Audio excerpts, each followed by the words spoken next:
Today's session is on infrastructure, and I will be your moderator today. My name is Michael Schmier. I am the Manager of Logistics and Post-Secondary Programs at Connexus, Indiana. During our hour-long panel, we will examine the early outcomes of House Enrolled Act 1002, how transportation projects has served as an economic development tool for various communities throughout the state, and we'll look ahead to issues that the General Assembly may tackle in 2018. With that, I'd like to introduce our panelists. First, I'll start with State Representative Ed Soliday at the end. Representative Soliday serves House District 4, which includes parts of Porter County and Valparaiso. He was first elected in 2006 and serves on numerous committees, including the House Roads and Transportation Committee, where he serves as chairman. Prior to his election, Representative Soliday was employed by United Airlines for 35 years as a pilot and then as Vice President of Safety, Quality, Assurance, and Security. Next, we have Representative Dan Forstall. Representative Forstall serves House District 100, which includes portions of downtown Indianapolis and the east side of Marion County. He was first elected to the House in 2012. Representative Forstall is the ranking minority member on the House Roads and Transportation Committee. He is currently employed as an Indianapolis firefighter and is active in the Firefighters Local 416. Next, we have Dr. Bob McCullough. Bob has been with Purdue University for 29 years in the School of Civil Engineering. During his time, he has primarily taught classes and performed research. He also directs the IT development for the Purdue 3ID. He became the program manager of the Purdue and Indiana LTAP program in 2013. And before coming to Purdue, he worked 9 years in industry as a consulting engineer and a contractor. He has a PhD in civil engineering from Auburn University. And finally, we have Dennis Falkenberg. Dennis is the president of Appian Advisors, where he represents numerous clients with legislative and funding needs on both the state and federal levels. He serves as chairman of the Infrastructure Committee of the Indiana Chamber of Commerce. He has spent his entire career advancing the transportation needs of Indiana. Prior to Appian, Dennis was the Deputy Commissioner and CFO of the Indiana Department of Transportation. So thank you to each of you for being with us today. Infrastructure issues took a front stage in 2017 in the Indiana General Assembly, which resulted in the passage of House Enrolled Act 1002, which provided immediate and substantial funding for both the state and local levels of government. I'm going to go to Representative Soliday first on this question. Can you just talk about the progress of House Enrolled Act 1002 from when it was signed by the governor to where we are today? Well, I think the progress has been great. The Community Crossings Grant Program, one of our goals was to get money out there as quickly as possible and get concrete and asphalt being laid, and what we have seen is a hugely successful implementation of that. Bipartisan mayors have been very grateful for that program. It gets cash out simply. We had the first year we wound up with cash left over. This year we dispensed about $150 million. We had probably close to $400 million in requests.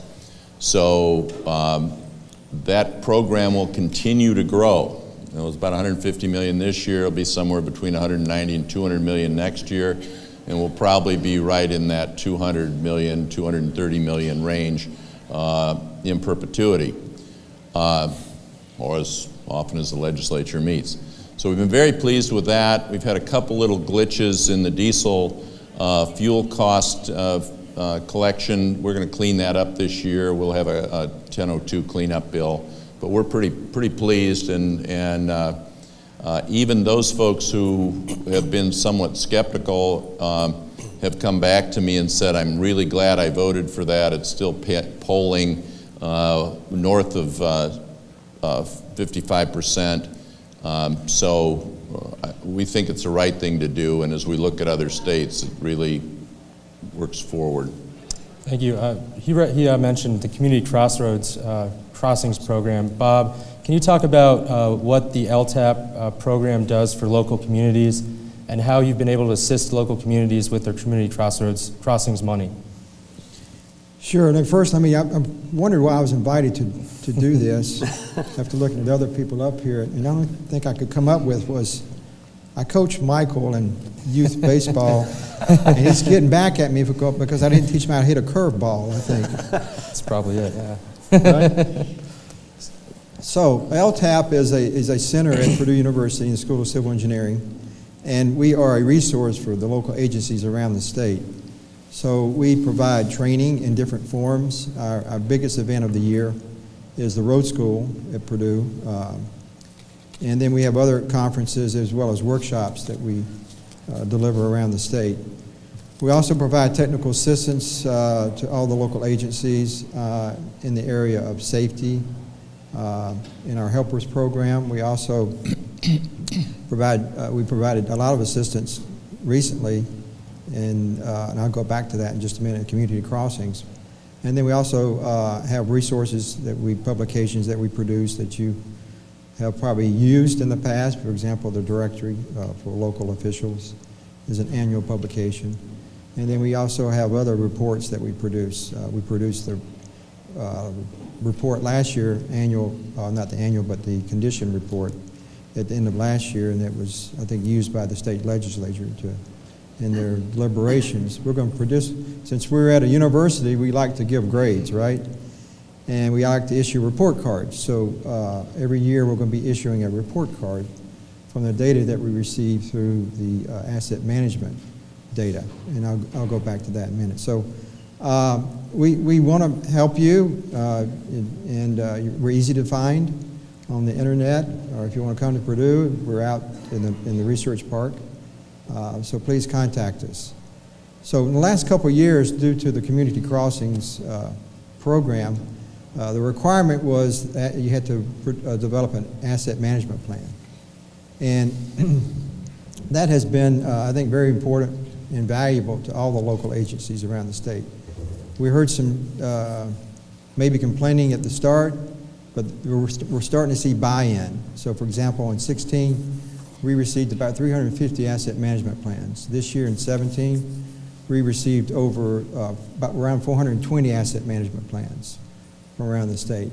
And that represents about 95% of the local network in terms of centerline miles, and also all 13,000 bridges that are under local jurisdiction. So this data is going to be used to produce these annual reports so that you, as a state legislature, can get and see what's happening to your investment and where it's being spent and what kind of results is it causing. I want to thank you, before I forget, for those that supported the legislation, that approved it in community crossings, and also this year with the gas tax increase, because I'm hearing hope from the locals. And I'll give you some examples of what they're doing with it. But they've expressed a real sense of gratitude. And I know if you go to these big check writing ceremonies that they do around the state, every local official will be so grateful and thankful for the additional funding. So I think this is going to be helpful for you and representatives and senators to know what's going on with the money. This year we've also I spent about 6 months developing a design document for a data management system that was authorized, I think, by HEA 1001. And that's going to house all this data that we're collecting annually, as well as the State Board of Account annual operations report. We've been working with the State Board of Account this year to modernize, update that form, and also to make it compatible with the asset management data. So we're going to be housing that data as well. So I think this is going to be very helpful. We're receiving bids on that system due this Friday, the 15th. And so hopefully we can get this under contract very shortly and get a system out there sometime next year that we can start collecting this data, housing it, producing analysis, as well as reports for you and others that may be interested in the data. So another thing that we've done this year is we developed and I'm not real winded, so I'm going to get my spill in and probably be quiet for the rest of the time. This is my one-time shot. So we produced an asset management guide. We've been preaching asset management for years at LTAP, and it's starting to sink in and actually exists. So that was produced, it's out, it's available, and we think that's the right strategy. It's pushing a network approach to your fixing your roads and your bridges, and not looking at worst first, and also looking at a mix of fixes that you apply to improve your network. So those are some things that we've done this year, and we're going to be pushing it again next year or into the near future. So with that, I think basically that describes what we do and what we've been working on this year. And again, please contact us. And once again, thank you for providing additional funds. Now, some particular examples. Some of the local agencies have told me, and I've gotten this in writing if you want to see it, that, for example, one of the things that's been happening in the past is a reversion. We've gone from reversion to conversion, which is a good move. It's not good to go from conversion to reversion. Now, what is reversion? Well, a lot of locals, in fact, some of the counties in our state have up over 40% unpaved roads, which is a huge percentage of network. So some of them, in the poor roads, they haven't had funds in the past. They've taken those poor paved roads and reverted them to unpaved or gravel roads. Now there's one county, I won't name, but they, this year, first time in 10 years, they've gone from reversion to conversion. They're taking some of the unpaved roads and making them paved. So that's one of the benefits that's happened through this program. There's many others. Most of it has been primarily in rehab, maintenance, and preservation. Is what they're doing with their funds. And it's been a big help. So I want to, again, thank you. Thanks, Bob. Dennis, up to this point, we've talked about, from this summer up until now, what's next for the state? What's 10 years down the road? How is this bill going to still have significance on Indiana's infrastructure? Yeah, well, it's today and it is tomorrow. It is, I just don't think it can be overemphasized what this has done for the roads and bridges in Indiana and will do. Some of us old guys were back in the major moves, the lease of the toll road, best thing since sliced bread, manna from heaven, $3.8 billion. This program is more than double that in the 10-year period. I've never seen that published. I don't know if people realize it's that big. So if you thought big things happened with major moves and the lease of the toll road on roads in Indiana, this is more than double that in 10 years. But you got to look back at what was sold as we proponents and other folks talked about, as well as NDOT talked about what they needed money for, and the governor, both past two governors, said, take care of what you got first, and then finish what you started, and then plan for the future. And that 5-year next level roads plan that was announced this past summer was the take care of what you got stuff. So not a lot of sexy things, but boy, some potholes are going to be disappearing, and seems like a lot already. But next year is when it really takes effect. And over that 10-year period, we grow from this year. It's about $600 million a year, a little over $600 million a year increase, and in the next 7 years, that grows to over $1.2 billion a year. So NDOT will be getting almost $900 million a year of that, and the locals getting almost $300 to $400 million of that. So, we will be taking care of what we got first. I try to, as I talk to groups out there about why is my new freeway not there in that list, it's because we got to take care of what we got first. That's what we told the people we would do, is our bridge problem, the potholes we all see, that sort of the safety issues, and those things will follow. So I think we're going to see some big things in the future. On the local front, Bob and Chairman Soliday both hit on it. The governor this morning in his address talked about community crossings. As I travel the state, the reaction on community crossings is just incredible. The little town, my wife's hometown of Gentryville, Indiana, her mother's town now of Santa Claus, Indiana, got like $150,000 That's real money in small communities around Indiana. And you see $500 to $700 million, $500,000 to $700,000 grants going to some of these small communities around Indiana. And the reaction I'm getting when we go out and talk to people is, this is life-changing to those folks in those small communities. They had no way to do the things with their local road system that Community Crossing is going to do. But it comes with that accountability that Bob talked about, that Chairman Soliday talked about. They've got an asset management plan now, so they know what they've got to take care of and which ones ought to be applied first. So some really good things rather than just throwing pavement out there. I think we're putting it in the right place, and some big, big things in the future. Thank you all. We're done with looking back now. We're going to start looking to what's next.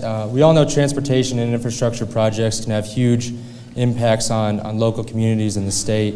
We're going to narrow in on some specific projects now that are really going to help specific communities with economic development. And Representative Forstow, I want to go to you first on this. This was just in the Inside Indiana Business this week, $46 million in contracts for the first phase of the Indy Red Line Transit. Can you talk about how that's going to make an impact here in Indianapolis? Sure, absolutely.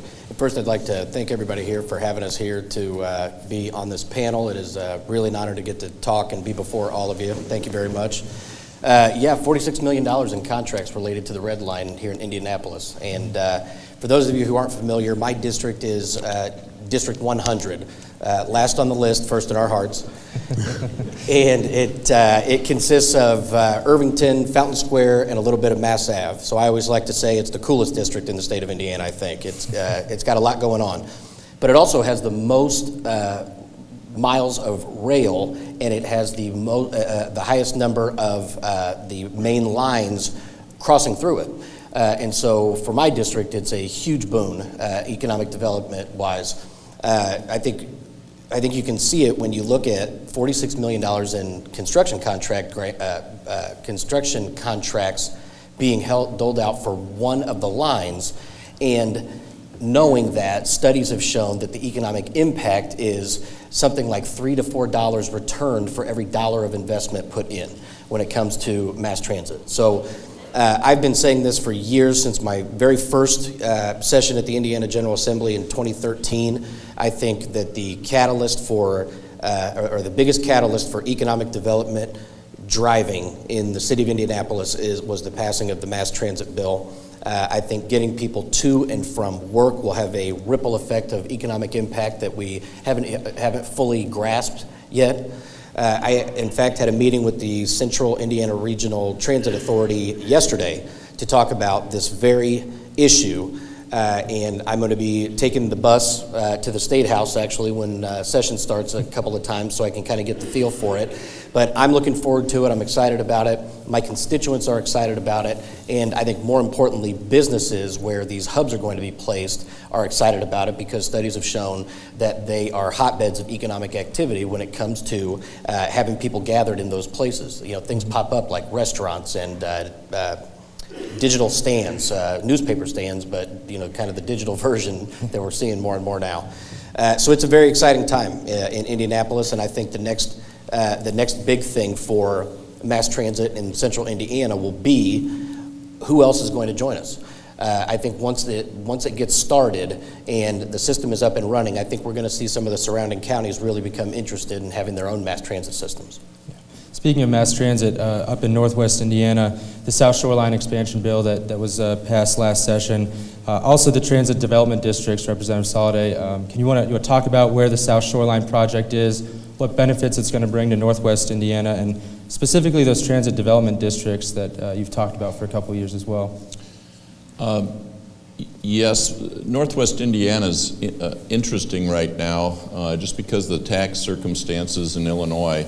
We're seeing an explosion of population in South Lake County, a huge population shift. So Congressman Visklosky and I and some others, Representative Slager, young people want mass transit. And the highway infrastructure system just won't handle the growth we're having, because most of those people work in Chicago, where they make 37% more than they do in the same job 30 miles away. So that infrastructure just won't handle the growth that's happening. So on the Westlake corridor, one of the things that, this is my euphemism, but that young people like, is within walking distance, $5 coffee, $10 ice cream, and $100 blue jeans. And Arlington Heights is a good example, or lots of them, these transit-oriented developments where it's a community within a community. So we did a tax incremental financing methodology for these rail-related small communities, both down that corridor and then across to Michigan City and so forth. Because of that commuting, my son works for a .com. Most of his employees are moving to Northwest Indiana because the price of living is about half as much. So those folks want to commute. Right now we only have single rail. We want to double track it. It's all in the hands of the federal government right now. But the communities up there are notorious for trying to remember who won the sectional in 1963 and making that a divisive issue. They have pulled together to help finance that double tracking and the Westlake corridor. So we're very positive about it, attracting and keeping young people in Northwest Indiana and then capitalizing on that Chicago economy. So that tax incremental financing piece only comes after the state has been paid for the money they put in, and some other things. So we're very positive about what can happen there, and if Washington comes along, I think it'll really help us with growth and help us keep younger people. Yeah, if I could jump in, I just, in the same vein that Representative Soliday was talking about young people, in 2013 and in 2014, we sat through what I would lovingly call marathon sessions, hearing the mass transit bill, and a group of students from colleges across the state of Indiana gathered and very methodically made a claim at the microphone, and so as to not waste the time of the committee, they all just kind of subsequently said, I agree. But the first few students walked to the microphone and said, I'm leaving college $40,000 in debt, I don't want to add $20,000 with a car, build mass transit, or I'll move. And we hear about that brain drain that happens all the time. I know I have friends and relatives who have moved to areas like Denver and Chicago. Largely, one of the very, very significant reasons is because they have a mass transit system. And so I think we're going to see more and more of that. Kids are not getting licenses. In fact, I think I heard a statistic that 50% of 19-year-olds do not own a car. And that is a big change in just the last 20 years, probably even less than that, 10 years. So mass transit as an economic development tool and as a way to entice young people, young talented people to stay in Indianapolis and in areas like Representative Soliday's district, it's really important. Thanks. Bob, let's turn to a little bit of a road project that specifically impacts the community you live in.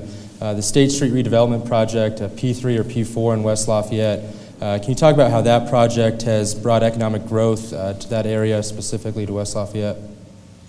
Well, if you've ever been to West Lafayette, you know that people say I'm going downtown, they go to Lafayette.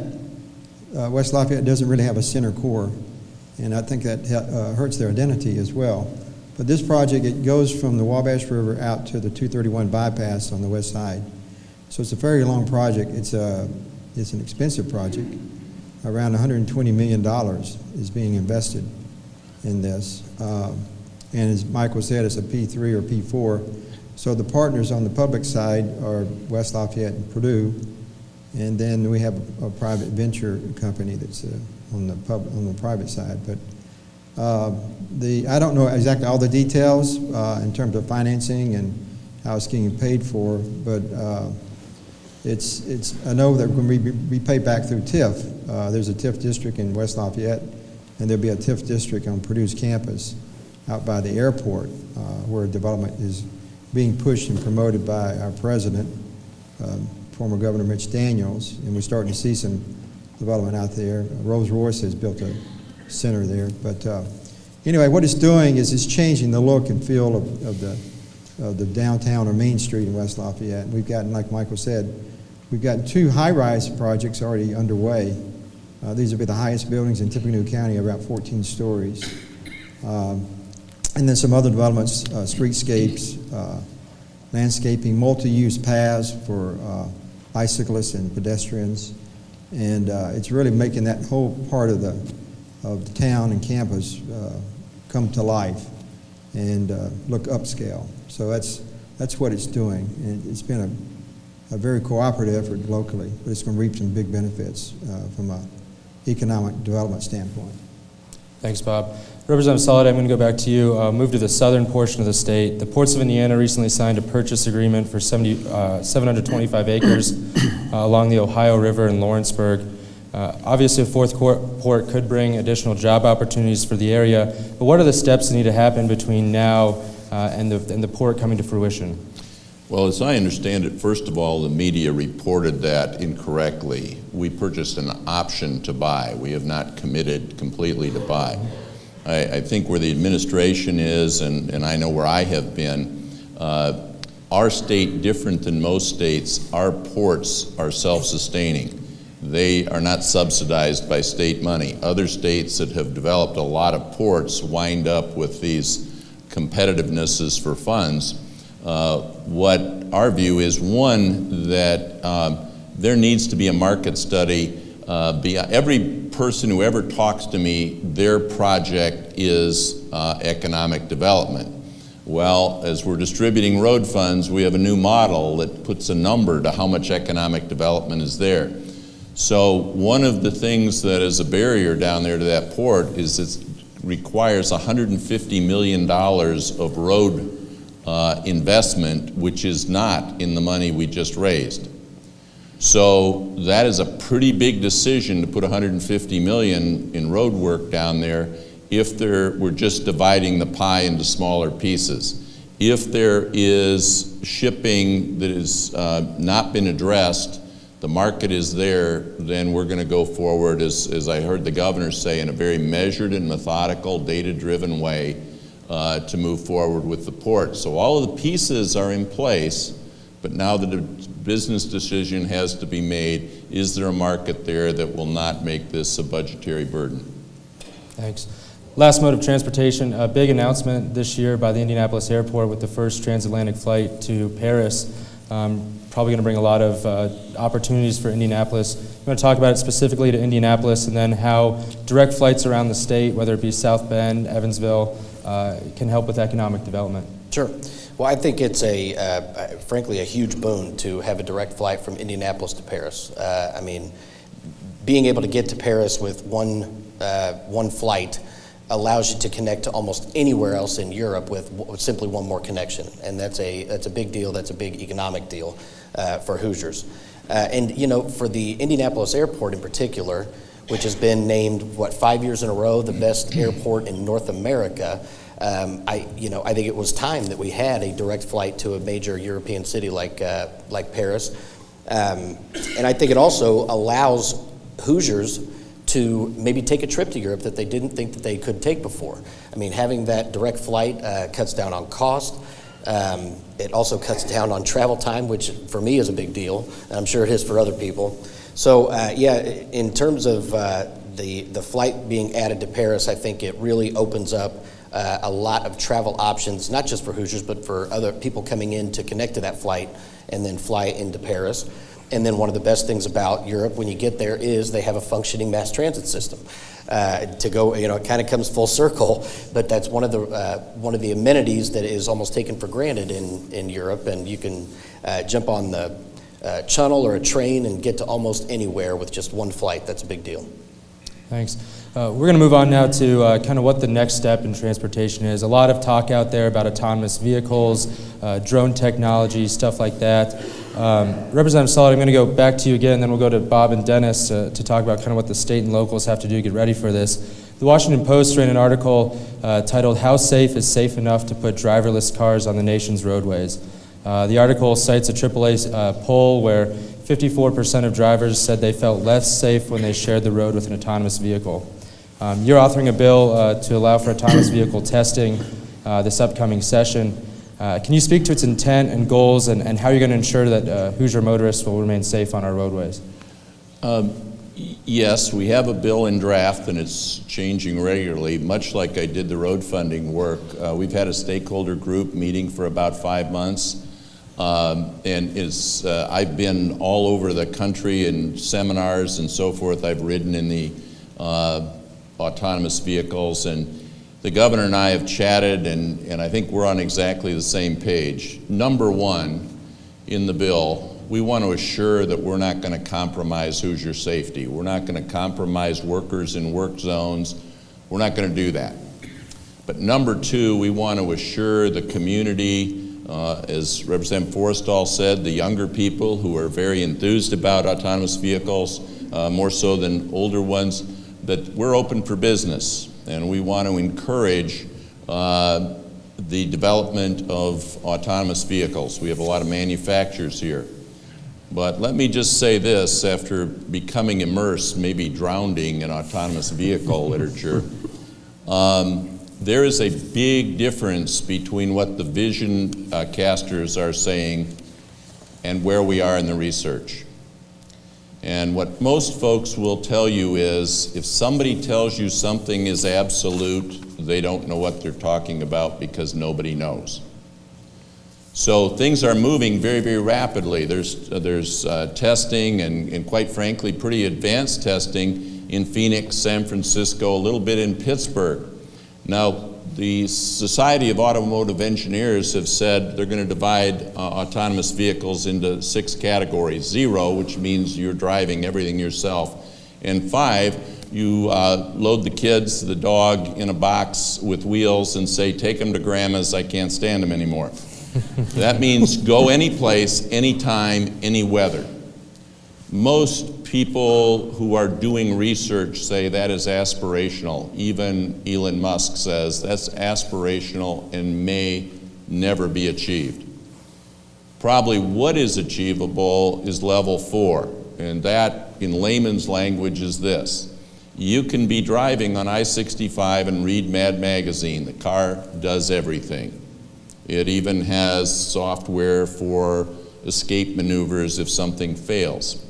But when you turn off on 300 North, where there are no stripes and so forth, somebody has to drive. Now, folks like Uber, Lyft, and now General Motors wants to get into that business. Simply said, a level 4 car operates within a defined geography and a defined weather condition. So what they're hoping to do is eliminate the drivers and have on-demand, and transportation will become a service. And that will probably happen in urban communities like Indianapolis. But again, the vision casters will say we could do it tomorrow. When you go to the test facilities, they say, well, not really. So who knows? So what we're trying to do in the bill, and here's where the big debate is, and I blame the federal government. It's not a partisan statement. For the first time, I have a long history in transportation. Boats, trains, planes, all have safety standards. NHTSA has said we're not going to have any safety standards for a driverless car. Well, at least not yet. We don't know anything.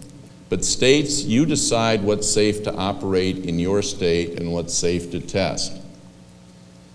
So what some of the folks in the manufacturing community are saying, just trust us.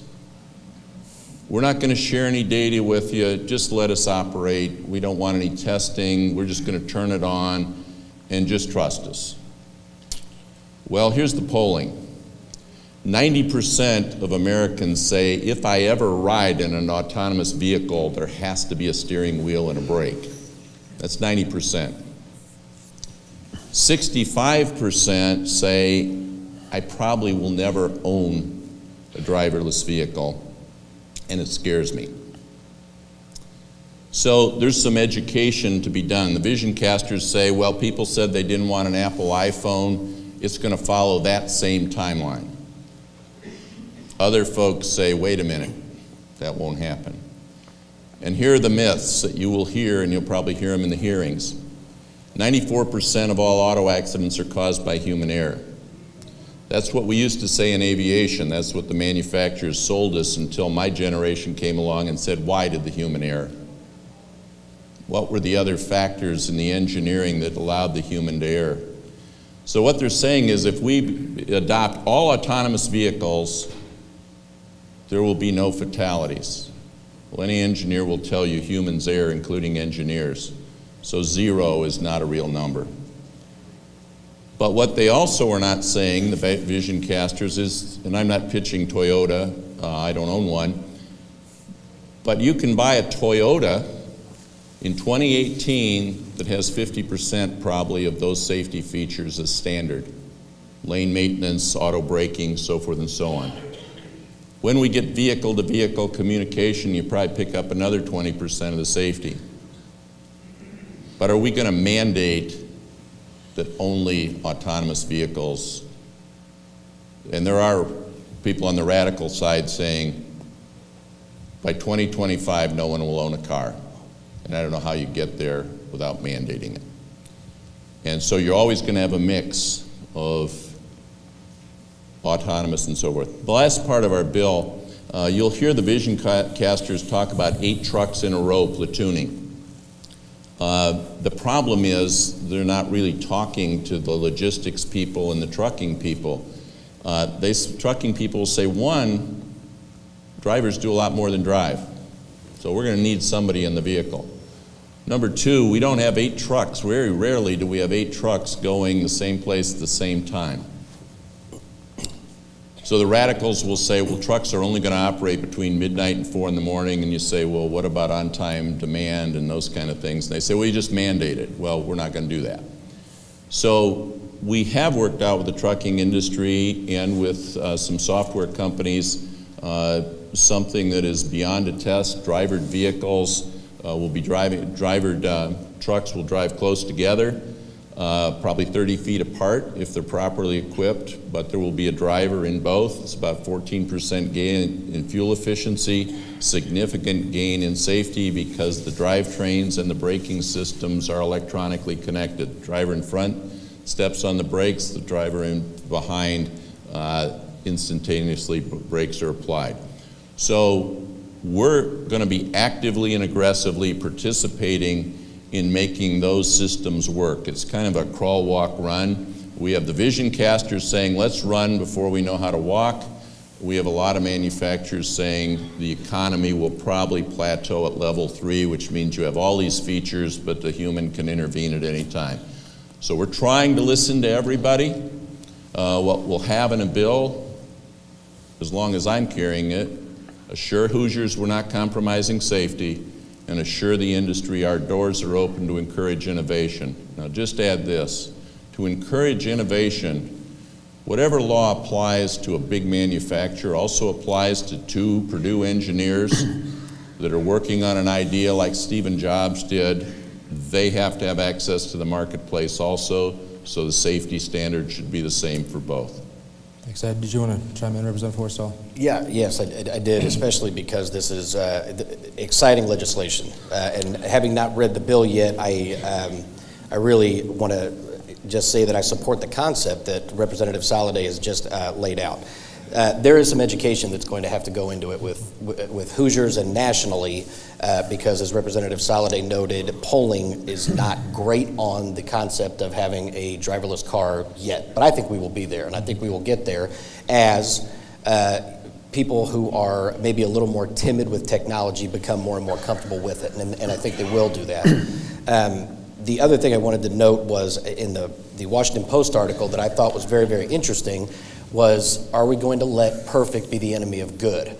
And they noted that if we were to have a 10% reduction in car crashes due to autonomous vehicles, but it was just 10%, we could save something like 1 million lives over 10 years. But if we waited until they were 30% reduction, we would only, to put them on the road, we would only save we would save 428,000 lives.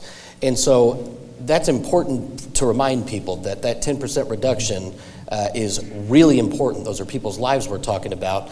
And the last point I'll make is the other hard thing that we have to kind of combat is every time a vehicle that is driverless or in any way autonomous gets into an accident, it is in the headline.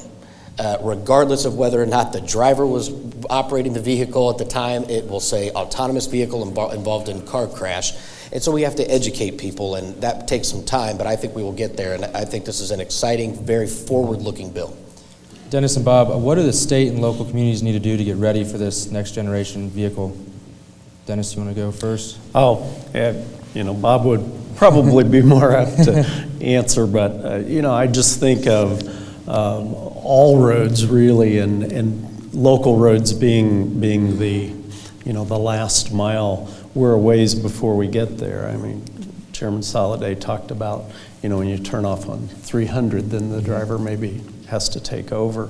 That's probably where we need to start, the walking before we run. So I think we've got a long way to go with local government infrastructure on taking care of what we got, the things that they have on their plate already, and they can learn from the state system as that advances, as we see how the results of this bill might take place with striping and signage. And I think of work zones. Those of us in the highway industry, whether it's on a local road or a state road, we're very concerned about the safety aspect of an autonomous vehicle going through a work zone when lane shifts occur all the time, depending, each day, depending on where the paving is happening and the striping that moves. And sometimes when I'm driving, it looks like the striping is there or there. I wonder which one of these I follow. What would an autonomous vehicle do? You're going to have that state road or a local road that really is going to be need to dealt with. And I think for the most part, we're going to be looking at the state highway system as we learn from that first. I'm going to go to Bob really quick, then back to Representative Soliday. You mentioned striping and signage. You want to talk about that on a civil engineering level? Well, yeah, these vehicles, not only do they use GPS, but they also use cameras. And so if they don't have demarcation lines visible or legible, then they don't know what to do, really. So striping has to be up to certain standards, and the retroreflectivity has to be there. The signs have to be in the right place. I agree with all three of these. For example, like winter operations, you got different level of effort or level of standards in terms of what's there. So even on the state highways and interstates, these systems need bare pavements. In some cases, you'll maybe be lucky to get wheel tracks in storms, so that they won't work in those conditions. So there's all kinds of things like that. The biggest thing I think is this 800-pound gorilla is the liability and risk. If you have a chance for an accident, then it's going to blow up the whole system. So the locals in it, like Dennis was saying, there needs to be an investment. It's going to have to be some investment, increased investment, to get our network and roads up to the condition that these vehicles can run on. Back to you, even at the state level. Now, I'll finish with this. And I told Representative Soliday, I hope this all comes into place. I hope we get to a level 5 before my kids come and take my keys away. Back to you, yeah. Just a couple of thoughts. There's those of you who went to law school remember this little saying, he who frames the question wins the argument. And what our responsibility, Representative Forrestal's and mine, is to assure Hoosier safety. The misleading part of the Washington Post article is the assumption that autonomous vehicles will deliver 100%. It is possible to deliver 100%.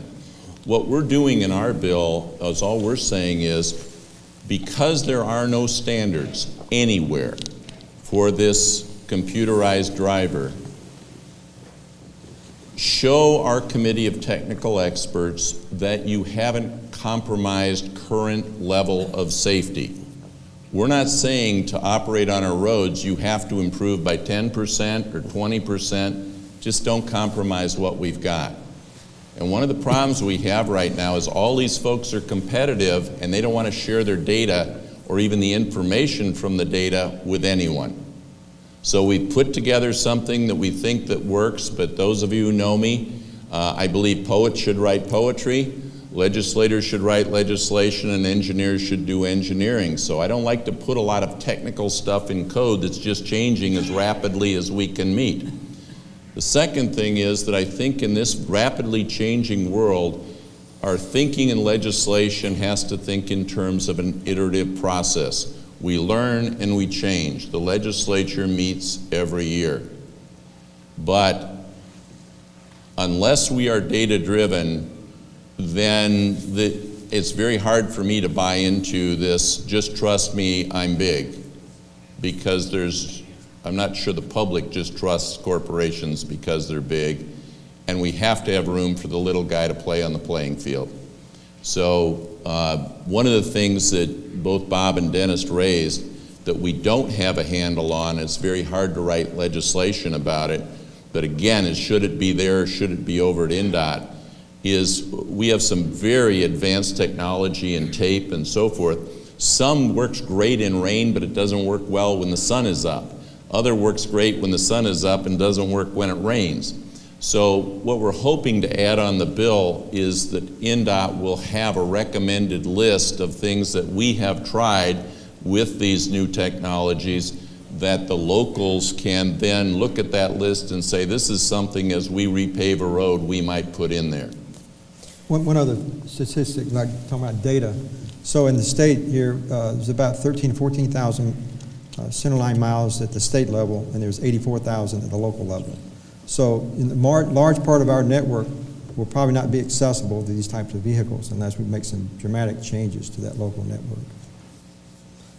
Well, we have about 8 minutes left. A couple other topics I want to get to. Dennis, we're likely to hear a lot about water and wastewater utility infrastructure this upcoming session. Can you talk about the background on that and what we may see coming out of the General Assembly?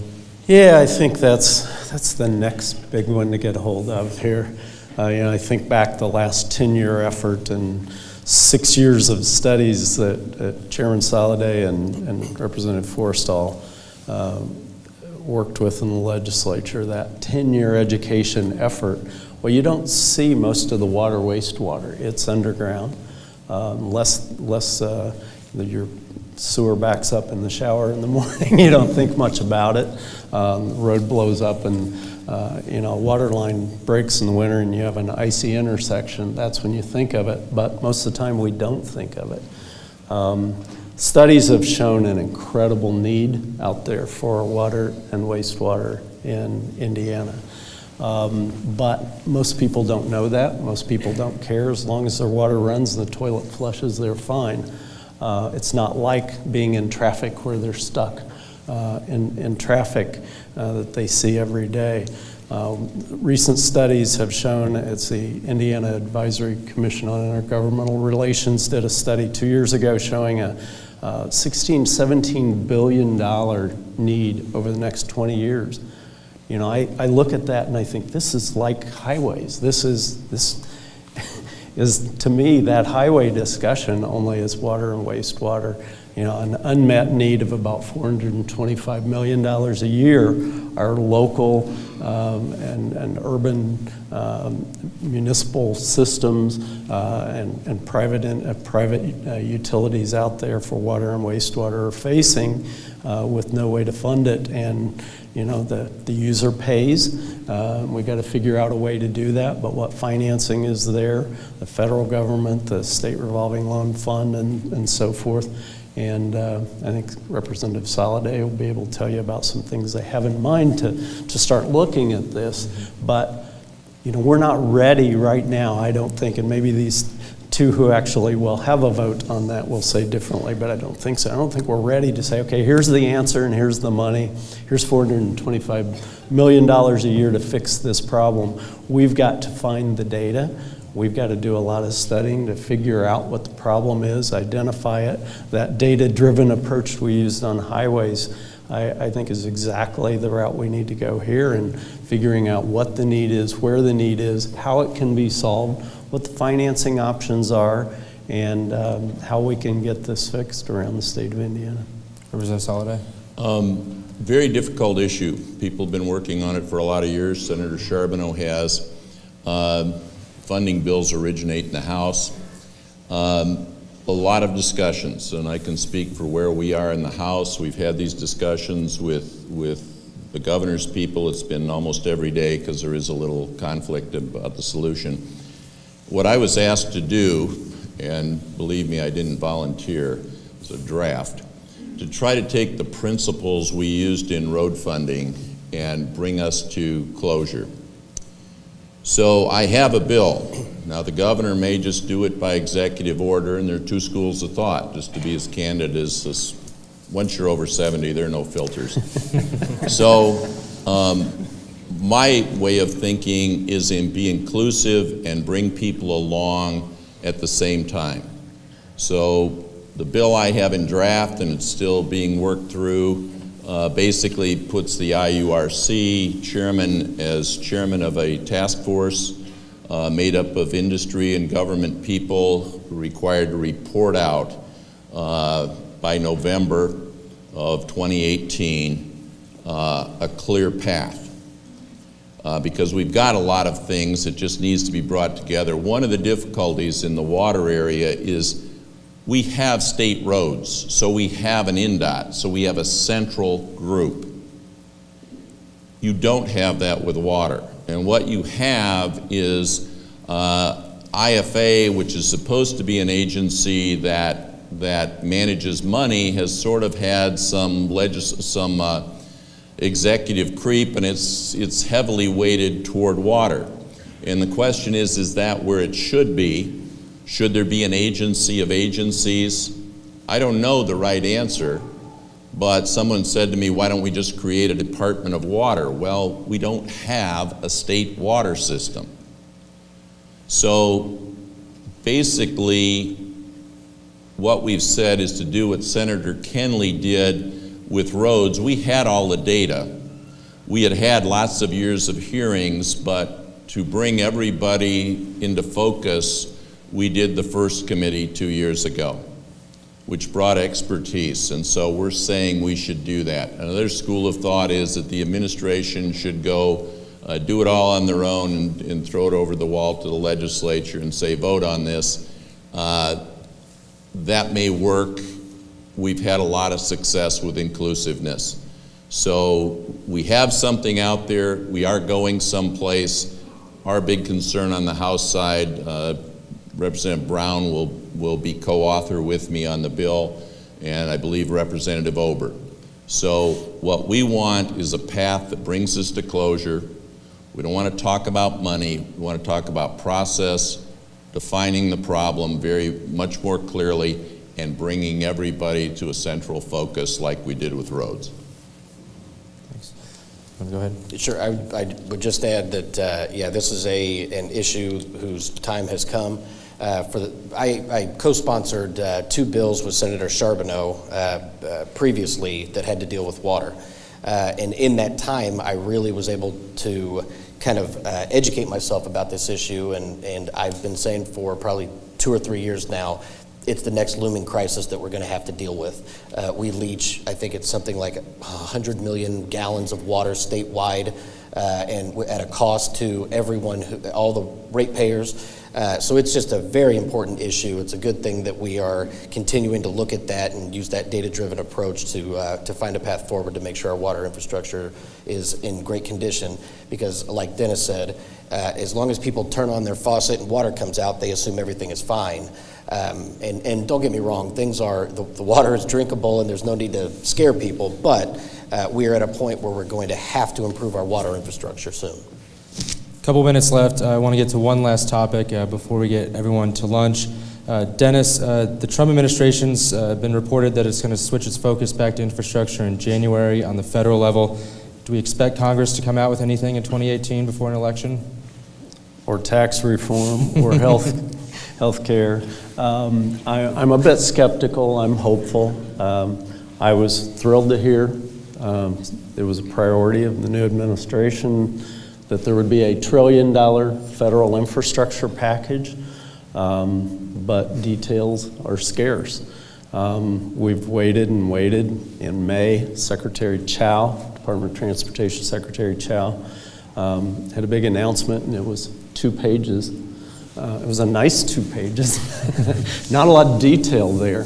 The rumor is, and I think from good sources, that it's, of this $1 trillion of infrastructure, $200 million is federal assistance. The rest is induced money. So, I worry about what Indiana projects are going to lure that kind of private activity that would cause an 80 cent on the dollar investment to get that 20 cents.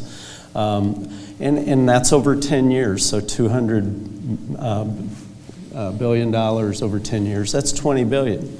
I mean, that's what we're short in the highway program right now, in the federal highway program. The current federal highway bill, the FAST Act, that we're currently under right now, that NDOT and local governments receive money on, expires in 2020. And with current revenue to the Federal Highway Trust Fund from gas taxes, we're $20 billion a year short of being able to fund that. So they've had to throw general fund money into it at the federal level.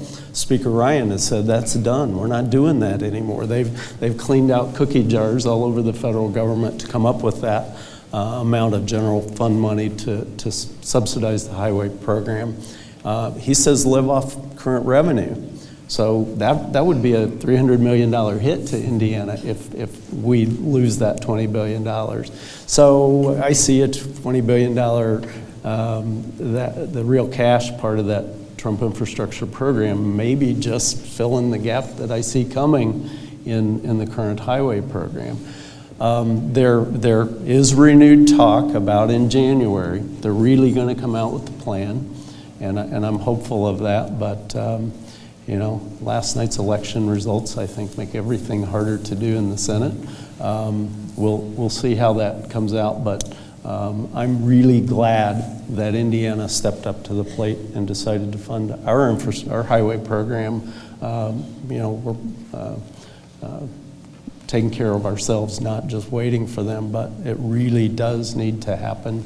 But I'm not holding my breath. With that, we are out of time. I want to one more thank you to all the panelists for joining us today. I believe we don't want to hold anyone else up from lunch today. So thanks again. Enjoyed it.